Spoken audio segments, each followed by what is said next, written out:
It's the first episode of 2020. Unless you're on Patreon or Floatplane, in which case you're watching this early. You get the time travel if you give us money. Into the past. That's how that works.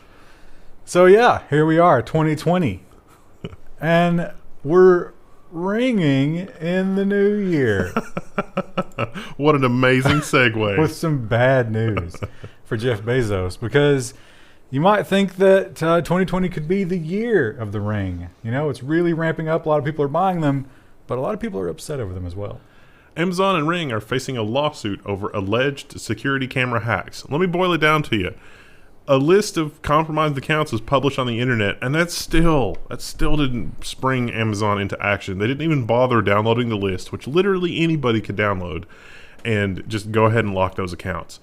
So this is like amateur hour. I would expect this of like the 3-person startup in like San Fernando Valley that's just on their second run of VC capital money. That's what I would expect this kind. Not Amazon. I mean, they've got AWS. AWS has better security than this. What are they doing? Now, you do expect this kind of thing from those Chinese IP cameras that you buy on eBay. And there are search engines online where you can just go and find those that have the default username and password. But with Ring, you got to know that you're going to be under the microscope. And it's already been a stormy season for Ring. There's a lot of controversy. But in their defense, this was just a bunch of stupid users. But this is what happens. This is the iPhoning of surveillance equipment, right? Like you're selling it to the normies. You have to safeguard them.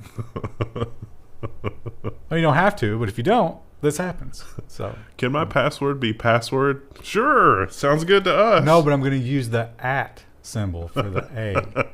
That sounds even better. Super That's a very secure password.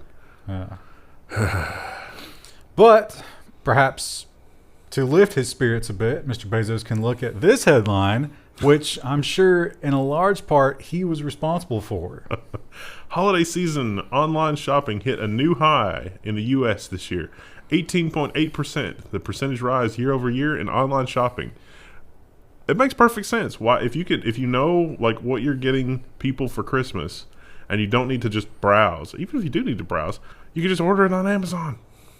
Which I did a lot of. I think everybody did. I contributed to a lot of human suffering, and I'm not crazy about it, but it's so convenient. Well, we have a dark story later about how the things might have equalized a little bit. Yeah, a little like the gods decided to have a little petty revenge. Now, one Donald Trump tweeted that this was the biggest rise ever.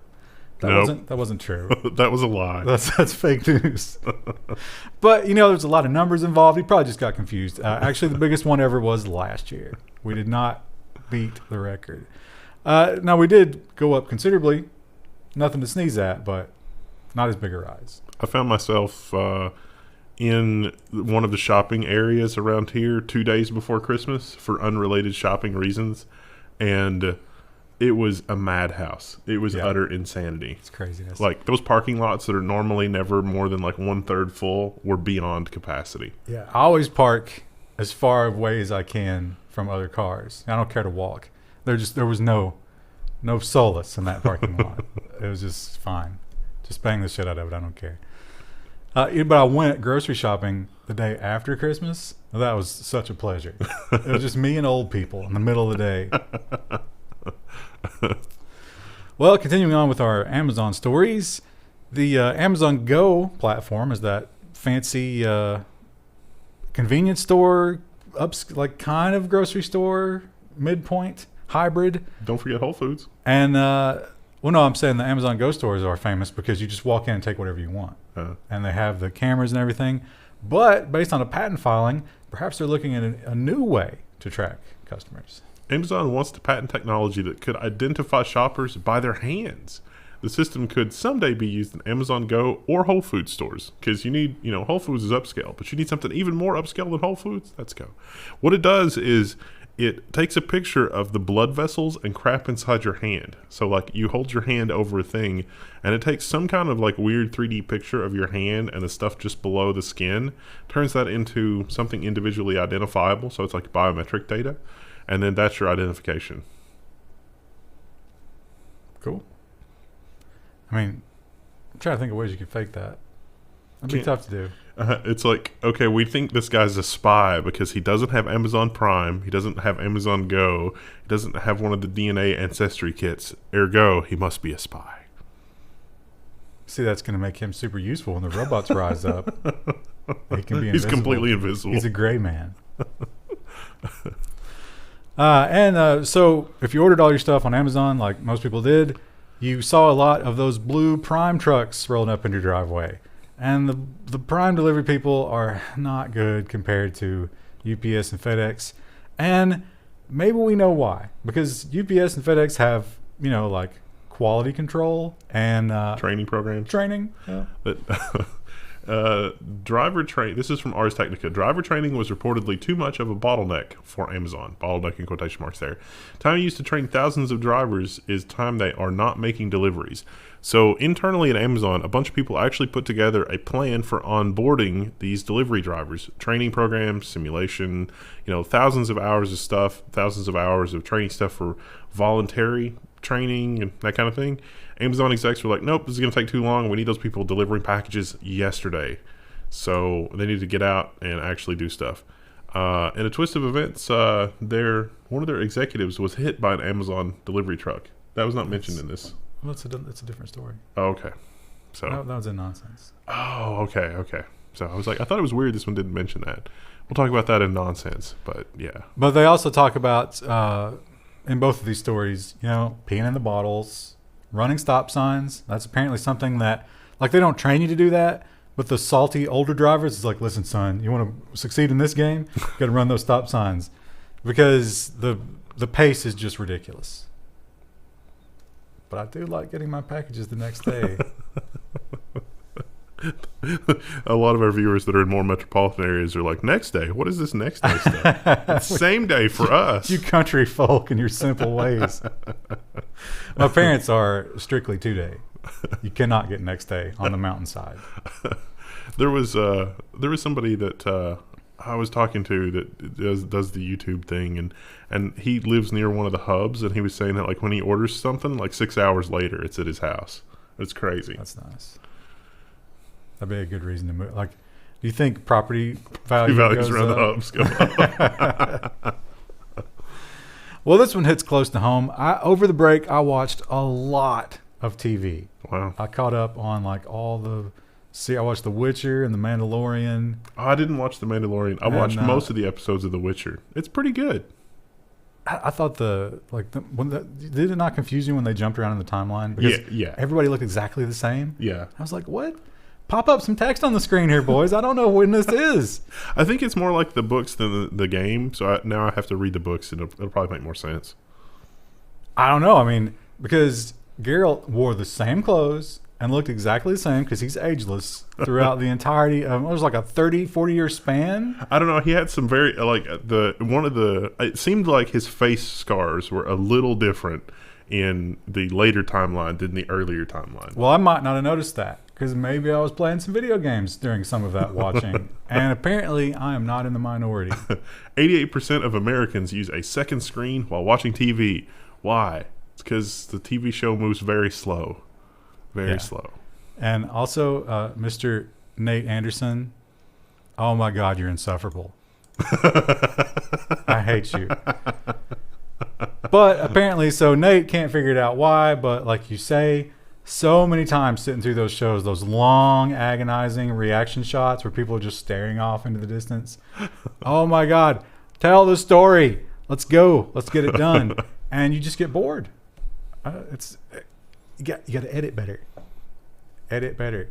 I'm surprised there was that much nudity in The Witcher on Netflix, to be honest. Yeah, I got to say, I mean, they didn't go full Game of Thrones, but any excuse for Yennefer's boobs to be out, they took it. Which, hey, can you really complain? And speaking of the human body being on display, how about not just your naked flesh, but what's underneath? And I was trying to, could you think of any use cases here?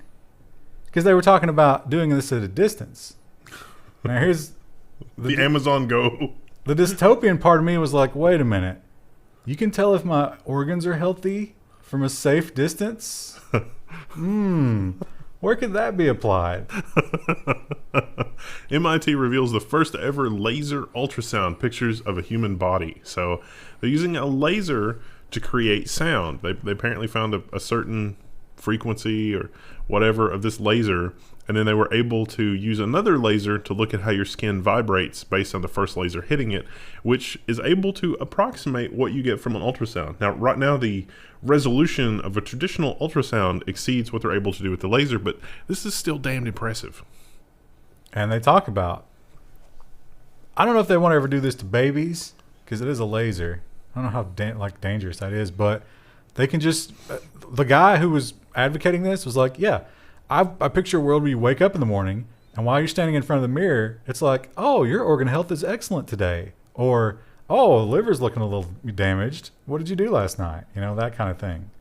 Which is terrifying. That's probably coming. I mean, I would like that if it was not the big cloud aspect. Like, you wake up in the morning and it's like, here's your blood sugar and your blood pressure and like what's going on with your urine and, you know, just all the data. Yeah, but imagine you walk into a hospital and like as you come through the automatic doors, it's like, bing, get out. You're not welcome here. No, sorry. You're already too damaged. Pre-existing condition. Oh, they've subpoenaed the... Wait, how did the insurance company subpoena records from my toilet? No. You clicked a checkbox when you're installing your toilet. It's able to pinpoint the exact day that I started having colon problems. Now, you might recall earlier this year when Mr. Elon Musk committed blatant securities fraud. I remember that day. I remember. And he remembers it too because he had to settle. But in his defense, he has reached that milestone that seemed like a fairy tale at the time. Tesla stock has hit its quote-unquote funding secured at $420 a share price as Elon Musk gets the last laugh. So he tweeted funding secured, funding was not secured, although he was in talks with a German finance company and Saudi Arabia. And I don't know like if it was really that, but he said that it would, going private would hurt some long-term Tesla shareholders, so he's not going to do that. But hey, Tesla actually just a year later did hit that valuation. They also borrowed a ton of money in China to ramp up production there. So going into the Chinese market. We'll see how it works out for them. Can't tariff what's already made there. Yeah. Do you have the balls to jump in at 420? Apparently people are. It's really too bad Chris is not here. Because those jokes write themselves. Meanwhile, one of the things that I saw a lot of, now my Google News, you know, Google News does that thing where it's like, I know what you want to see. Let me show you a lot of it. Anti-Tesla stuff, well, it's packed in there. And there were a lot of stories about with the shopping crowds, you could not get to a charger. It was just like around the block lines, people waiting for a charger. Oh yeah, I remember reading some angry stories where like non-Teslas were parking charging stations, and it was like, nope, tow that out of there. Yeah, there was a Mustang, but this wasn't even that. This was like legitimate, just rows and rows and rows of Teslas waiting because they. So you have to spend an hour and a half sitting in your Tesla waiting for a charging station. What can you do in the meantime? Well, it turns out you can do a lot. Elon Musk says Tesla will add Disney Plus to its vehicles, quote unquote, soon. Disney Plus. It's like the Borg of streaming services. Resistance is futile. Well, they've already got Netflix and YouTube and a couple of video games in the old Tesla store, I guess. So while you're sitting there waiting to charge up, watch The Mandalorian. Was it any good? Minor spoiler, I didn't realize that Baby Yoda was like a pivotal plot point. I thought he was just, you know, a fun little side thing. It's about him. And it's just, I liked it. It was, you know, like I said, there's a lot of boring spots, but at the same time. Also, it seems like it's interesting because several of the episodes were just like that throwback 80s style where there's a bunch of guest stars who you're never going to see again. And it's just like a one-off little adventure. A lot of the Breaking Bad people. Bill Burr. How is Bill Burr getting these high-profile acting jobs? I mean, he doesn't do a bad job, but it's like, who sees him as a big dramatic actor? The CEO of Uber really caused them a lot of problem this decade. And then he stepped down. Well, he stepped down as the CEO. He was still the chairman of the board, right, or on the board. Yep. And still maybe causing some trouble because the new direction of Uber wasn't really with that. Well, it's finally settled. Then he became a director. So Travis Kalanick, I don't know if I'm pronouncing that correctly, has severed all ties with Uber, departing the board and selling all of his shares. Yes, he is going to be a billionaire as a result of doing that. But he's out. He is not part of Tesla anymore. He's definitely not part of Tesla. I mean, Uber. Now, if Uber collapses under the weight of its not making any money, he's going to look like the biggest genius in the universe, walking away with $2 billion after all that. I don't understand how, like, Instagram was worth $1 billion when it only had 13 employees. I don't understand how Uber needs more than, for what it does, needs more than like 200 or 300 employees, maybe like 100 developers. And then like everybody else is just going to be in like legal and monitoring and like all of the logistics and policy. Well, I think they have to try and maintain, because if you segment that market one more time, like you've got Lyft and then you've got the robot cars, one more competitor who undercuts you and you're never going to make money. Mm-hmm. So you have to you're doing everything you can to maintain. Plus, there's all like the molestations and the rapes, and there's a lot to worry about. You're going to need like a 2 or 3 to 1, like 2 or 3 people to deal with that kind of stuff per every programmer. Maybe. But perhaps here's an answer to your question. What some people at Uber are doing is trying to come up with new gimmicks for Uber.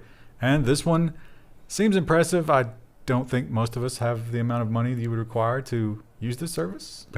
Uber's plan to launch an air taxi service in 2023 just got a boost from a secretive startup. Joby Aviation, based in California, has kept most of its work under wraps. We see something like this pop up about every 6 months. And this one is in California. The last time something like this popped up, it was in New York. And it was like, hey, are you a rich executive? You can take this from here to here in New York without having to charter a helicopter to fly from roof to roof on your buildings. But I think they do Uber helicopters, don't they? Yeah. So Joby actually mentioned that, what you just said, and they were like, hey, we don't talk about this because you constantly hear people talking about this. And we're not about talking about it. We're about doing it. So we'll see. That's kind of a cool picture, but the really cool one is the concept art. Look at that thing. Yeah. You think these are batteries, or would people be in there? I think batteries. I think that those are designed for like 3 or 4 passenger, no pilot. Well, probably not a lot of legroom in there.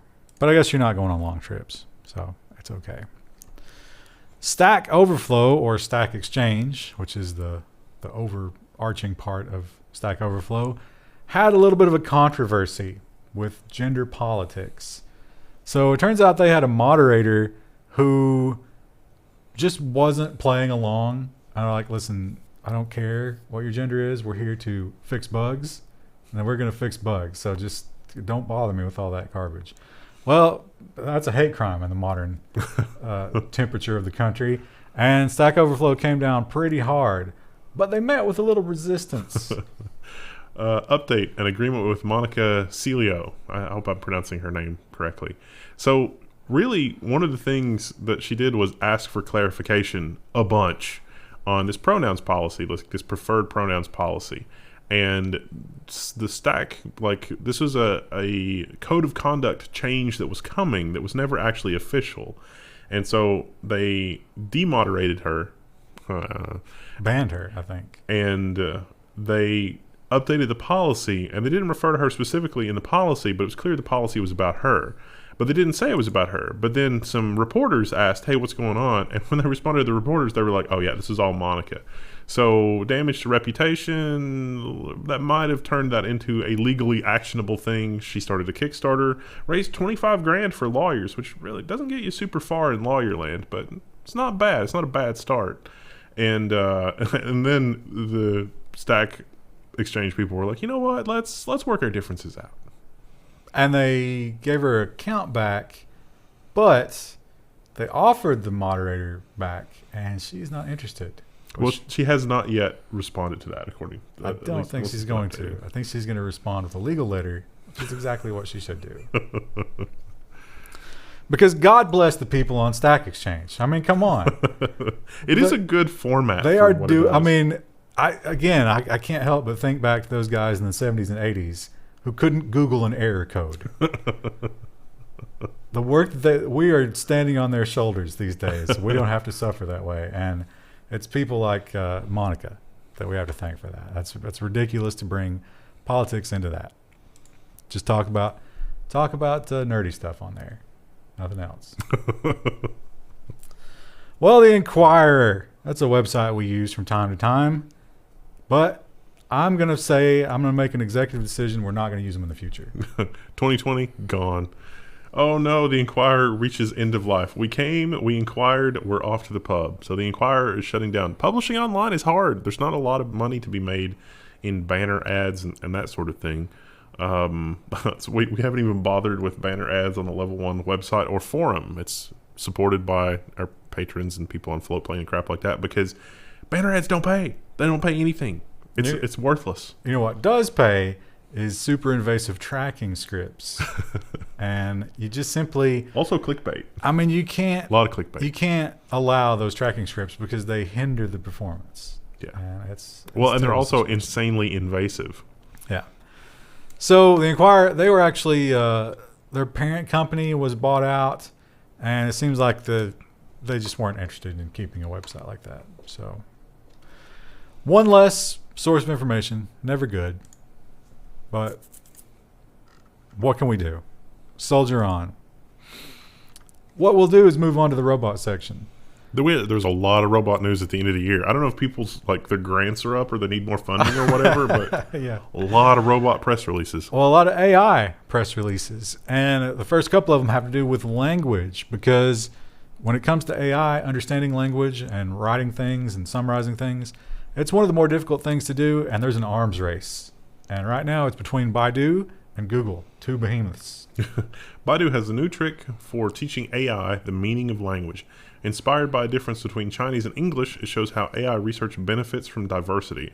So, if you only read one story this week, read this story. It's fascinating, and it's incredible. It's utterly incredible. So, the General Language Understanding Evaluation, otherwise known as GLUE, Baidu has moved from 84% to 90% or something like that.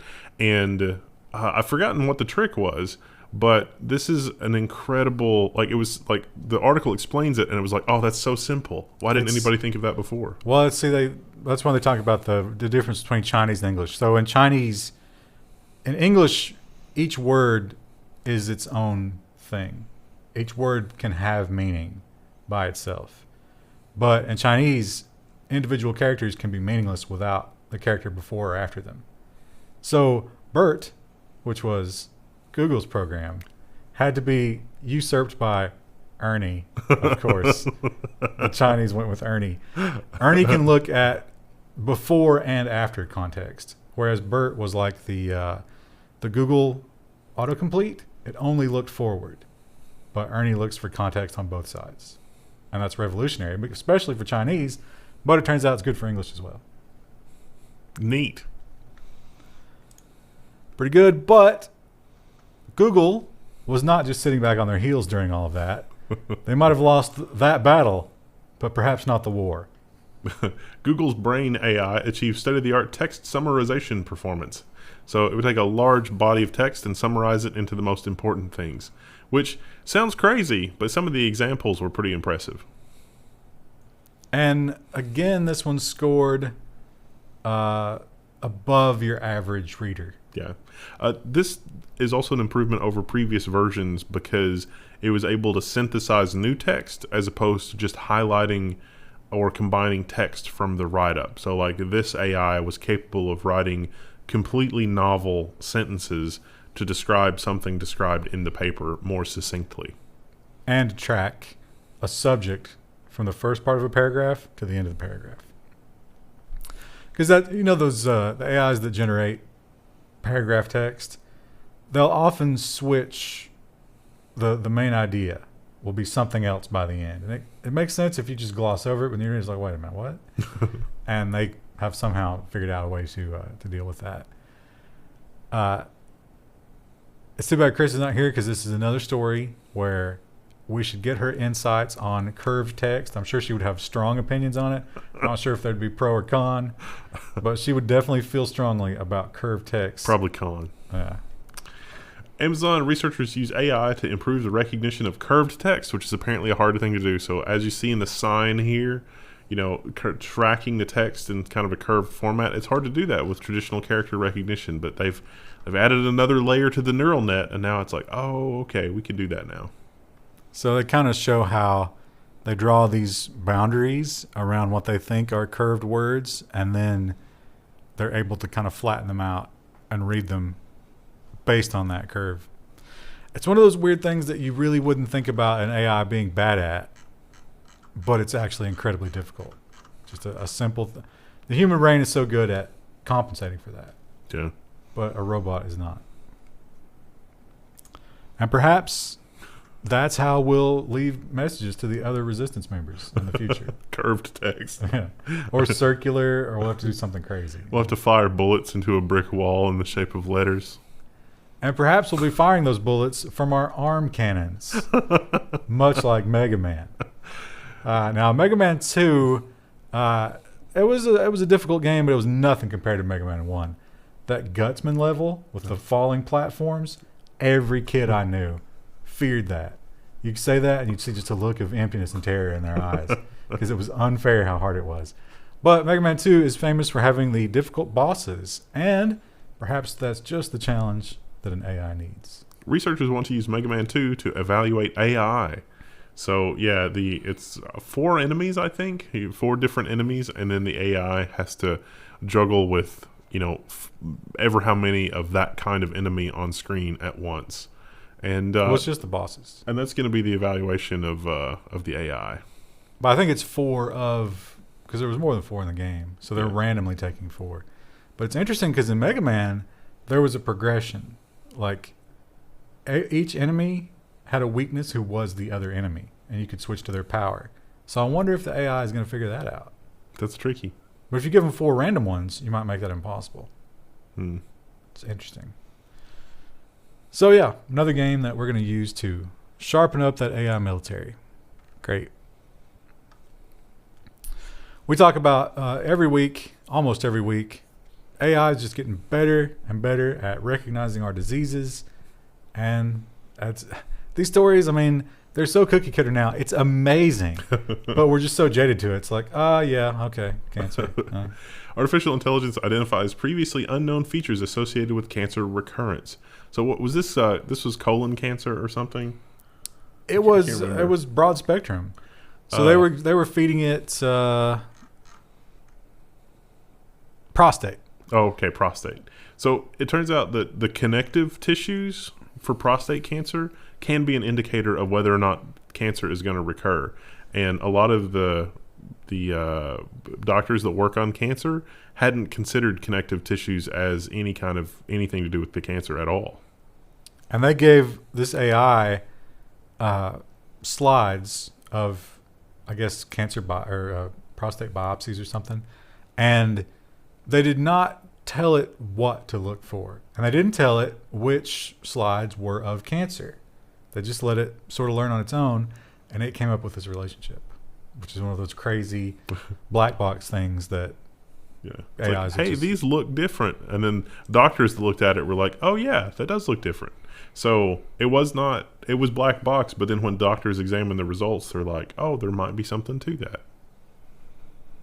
Crazy.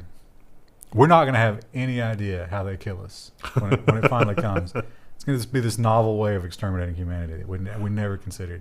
And right before we die, we're going to be like, wow, can't believe they figured that out. I'm so impressed as I asphyxiate. We talked about drones a little bit earlier and strapping a radio transponder onto them so they can be tracked. Perhaps this story is a bit of a motivator in that sense, although I have a feeling that the powers that be know what's going on here. Yeah. It's only the peons that don't. Mysterious drones flying nighttime patterns over northeast Colorado have local law enforcement stumped. So they seem to be flying some sort of search pattern, but no one will claim responsibility for what these are. So local authorities say they don't know who's behind the mysterious aircraft. I'm going to make a level 1 prediction and say this is the DEA looking for unlicensed marijuana grow operations. In Colorado, though? Did the DEA even have funding in Colorado for marijuana anymore? There's big money in licensing, although the licensing there is not as onerous as it is in California. So they are between 7 p.m. and 10 p.m. every night. You can set your watch to it. They search the same grid. And they do it in exactly the same way. It's either that or the local Bigfoot hunters chapter, where there's like, we're gonna catch him tonight because we're flying thermal cameras. Who do you think's funding that? Probably just a bunch of hobbyists that are like, the truth will be discovered about Bigfoot. If somebody found Bigfoot and they monetized it intelligently, how much money do you think they'd make? Oh, I mean, if you turned it into like a P.T. Barnum thing, traveling the country, that would make hundreds of millions of dollars. There's no way you can do that, though. There's like, because that's still an animal. That's animal cruelty. They would whip that thing out of your hands so fast. You'd have to figure out how to do it. Probably still worth hundreds of millions of dollars. That's a good engagement challenge, chat. If you found Bigfoot, how would you benefit from it? Electric cars. We talk about the holiday nightmare because, hey, everybody's driving a Tesla and you're all at the Whole Foods at the same time sniffing your own farts. Where do you charge? There's only 5 spots, but there's 25 of you. Well, Volkswagen might have the answer. VW's prototype charging robot can find your EV in the parking garage. So basically, this is a robot that hauls around an extra battery, and that battery dumps its load into your battery. What could possibly go wrong? What does it do? Phrasing. Look how happy it is to be giving you that, to be dumping its load, as you say. So, yeah, that's pretty cool. Now, what they don't have at this point is a universal connector or the technology to get it into the charging port successfully on all car models. That battery also seems a little small compared to the size of the battery in the car, because I'm assuming the car is maximal density. They mentioned that. It's like, 50 kilowatts or something? It's not enough to fill up a car. So this robot would have to have a fleet of batteries that it ferries back and forth, and you would never get a full charge. But it would be like enough to get you home or whatever. That would be cool. It's like, instead of validating your parking, it's like, oh, yeah, we charged your EV. Thanks.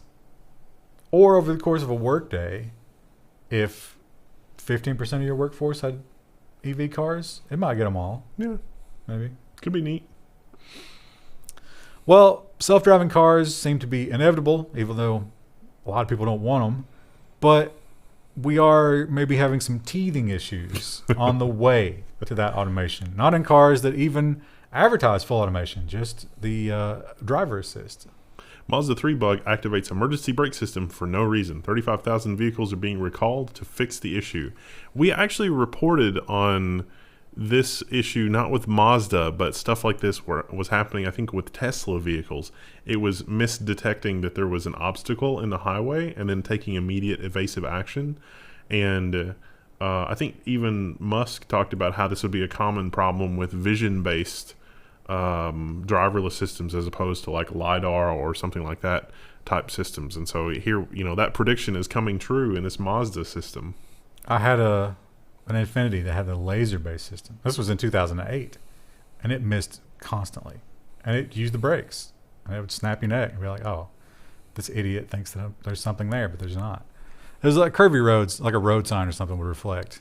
And it's not surprising, although it might be a little disappointing. We talk about novel uses for robots, and we've actually talked about this before, although I think in the past we talked about ranchers using them to check on the flocks. But these guys have a whole new approach, and it's kind of amazing to look at. Sky shepherds, the farmers using drones to watch their flocks by flight. So it looks like they're herding to me. I mean, they're actually doing the herding. Yeah. So this guy said that normally he would use 4 guys on horses and 2 dogs. And with the drones, he's down to 2 guys on horses and 1 dog. Wow. And the drones will, because they make a loud buzzing sound. The animals don't like it, and so you can herd them. They're also faster than any dog could be. But adorably, the sheep get used to the drone because they're like, hey, the drone's our buddy. They're here all the time. I don't need to fear them. So one guy added a speaker and dog barks to his drone. So his drone flies around and barks at them. But the real genius, the guy that should take home the prize, is this guy who, by hovering drones and throwing peanuts over a hedge, convinced these sheep that the drones dispensed food. And they'll follow the drone. So now these guys are drone followers. Look at that. And he only convinced, it's that percentage rule. So he pulled the percentage he needed out and fed them peanuts and then put them back in. And the other ones were like, oh, okay, yeah, we'll follow that. And so now, even though he's, I don't know if these are just wool sheep or whatever, but you don't ever have to train them again because now they're raised and it's just normal to follow the drone. Brilliant. It's amazing. And not just animals that can benefit from the drones, but how about the plants? Because I don't know if it's really a benefit to the plant. It's kind of like being in a plant concentration camp. It's modern, big agriculture. Pyka and its autonomous electric crop spraying drone land $11 million in a seed round. So this is the largest drone that does not have to have a transponder. This article specifically mentions the other article talking about like the whole transponder thing. And it's like, nope, they've already got clearance from the FAA. This literally just flies just above the crops, which is much better than a traditional crop duster with like a helicopter or something like that. And all the precision maneuvers are done by AI and not a real human pilot. So it's insanely way safer. So the FAA and other industries want people to adopt it. But I mean, look at it. It's almost as big as an ultralight. So, and almost all of that size is a tank for the pesticides because you have to have a lot of liquid on that thing. So yeah, they point out that to crop dust, you have to fly low, and then you're like doing a tight turn and going around. Like it's like mowing your lawn, except you don't have that visual cue of where to line it up the next time, and you have to make a turn in an aircraft. Yeah. Well, drone can do that very easily. Yeah. They don't get sleepy. And AI and blah, blah, blah. It still requires a ground crew to refuel, but it only requires a 150-foot strip to land and take off, which is pretty easy for farmers to set up. I think it's battery, right? Mm-hmm. So they just plug in a new battery, send it right back up. Pretty cool. That's going to cost some jobs. Mm. And speaking of costing jobs, what if your company, wherever you work, went 50% robot? How terrifying would that be in terms of unemployment? Well, now hold on to that fear, but make it 100%. Packing T-shirts, there's a Uniqlo robot for that. So this company is demoing their T-shirt packing robots. I forget the brand, like K something, the blue robots. I've seen some of those. Like Cooler Master uses those for nostril down. But this is who used to be folding the shirts. Oh, yeah. Sorry. Oh. There we go. Yeah. Yakawasa. I don't know. I've seen those robots before in plants like Cooler Master making cases. So the software has become sophisticated enough that the attachments for those kind of robots are to the point where it's like, hey, we can fold T-shirts now and do it cost effectively. So normally those robots will shuffle around little bits of your case, like a metal side panel or something, into a stamping machine. Nope. Now they can fold T-shirts. Totally automated. Now, Uniqlo was famous for its automation before this. They just couldn't figure out, like, how do you fold a shirt? And the robots were bad at certain things, like picking up belts. And this robotics company stepped in and they were like, all right, well, let's do it. We'll do it. Yaskawa is the people making it, but there's another company that built the software and the robotics. Yeah. Designed it. Mugen. Yeah. And yeah, if you order from Uniqlo, which is apparently a big brand in Asia, your entire order, everything about your order is robot. This is more than the t-shirt folding. Like whatever the robot manipulation apparatus is, can deal with both hard and soft items, which was the last thing that they were waiting to crack for fully automated warehouses. So think like Amazon warehouse, but in Japan. But these robots are fully automated, so like picking up a soft t-shirt or a hard bottle or whatever they need to do to pick and place, here's the robot technology for it. So probably by this time next year, Amazon will have automated an even higher percentage of their warehouses. Or those warehouses will be burned to the ground in the revolution. One of those two things. 2020 is the year of the seize the means of computation. The Luddite 2.0 revolution coming soon. But you won't have to worry about that for CES, because CES is very soon. Was it like the 7th or something? Yeah. And if you're going, you can get yourself some delicious, delicious robot pizza. Picnic's Pizza Robot can crank out up to 300 pies per hour at CES. So you can have a pizza made by a robot. It can make some other stuff too. The article, I think, mentioned some other stuff you could get burgers at CES. and tacos and burritos. Which, I guess a burrito wouldn't be a big deal because it's sort of the same layout. But a burger seems interesting. Now, this is the robot. Flippy's out of a job. We watched a video about this guy in a previous story because the Picnic is not new. The problem with Picnic is they put it in production and it couldn't keep up. Yeah. But this is, I guess, the new version, $300 an hour. I can't think of any pizza shop that's selling $300 an hour. I mean, you're doing pretty good. So if you're at CES, pick up one of these pizzas and let us know how it is, and maybe we can like do something. But I remember watching that video, and it made printer sounds as it was putting things on the pizza, and that disturbed me on a level. I don't know why, but I hated it. That was the gag in Futurama a couple of times. Like when the machine in Futurama was doing something really sophisticated, it made like the dot matrix printer sounds. That's what it sounded like. And it was like just dot matrixing sausage onto a pizza. And I was like, oh, I don't want that. All right, what do we got for Friday? Nonsense, obviously. So it's what we haven't done yet. Security and social media and nonsense. See you Friday.